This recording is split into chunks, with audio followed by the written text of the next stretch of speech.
Akademik Filarmoniyanın 90 illik İrs adlı yubiley konsertlər silsiləsi çərçivəsində dirijor Əyyub Quliyevin rəhbərliyi ilə Qara Qarayev adına Azərbaycan Dövlət Kamera Orkestrinin möhtəşəm konsert proqramı təqdim olundu. Musiqili gecə Vivaldinin Olimpiyada operasının uverturasının və Vislovskinin Mələklərin mahnısı 2 əsərinin Bakıda ilk dəfə səsləndirilməsi ilə yadda qaldı.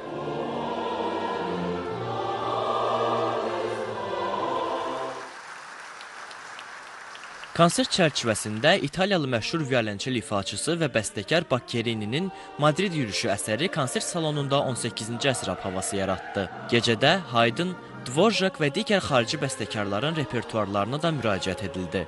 1936-cı ildə əsası qoyulan Filarmoniyanın 90 illik yubileyi münasibəti ilə keçirilən bu möhtəşəm musiqili axşam sənətsevərlərə yadda qalan proqram təqdim etdi.